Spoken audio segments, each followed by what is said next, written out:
नमस्कार, शुभ सकाळ. विठाई न्यूजमध्ये आपल्या सर्वांचं स्वागत आहे. उजनी अपडेट 17 जून रोजी सकाळची उजनीची स्थिती. उजनीचा एकूण पाणीसाठा 37.77 TMC इतका झाला असून उजनीची टक्केवारी ही आज सकाळी 6 वाजता 48.31% इतकी झाली आहे. काल सकाळी हीच टक्केवारी वजा 48.98% इतकी होती. म्हणजे 24 तासात उजनी धरणामध्ये फक्त 0.67% इतका पाणीसाठा वाढलेला आहे. दरम्यान उजनी परिसरामध्ये पावसानं विश्रांती घेतली आहे. त्यामुळे दौंडचा विसर्ग हा 3348 क्युसेस इतका आहे. त्यामुळे उजनीचा पाणीसाठा हा संत गतीने वाढत आहे. अजूनही उजनी प्लसमध्ये येण्यासाठी 25.88 TMC इतक्या पाण्याची गरज आहे.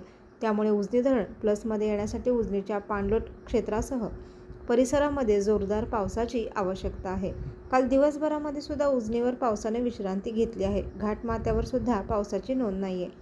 पुणे परिसरामध्ये पावसाने विश्रांती घेतलेली आहे. त्यामुळे उजनीमध्ये येणारा दौंडमधील विसर्ग हा कमी झाला आहे. 328 क्युसेसने पाण्याचा विसर्ग उजनीमध्ये येत असल्यामुळे उजनीचा पाणीसाठा हा अत्यंत संत गतीने वाढतो आहे आणि त्यामुळे उजनी धरणासह वरील धरणांवर मोठा पाऊस पडेल. वरील धरणातून मोठा विसर्ग उजनी धरणामध्ये येऊन उजनी धरण भरेल अशी अपेक्षा आहे.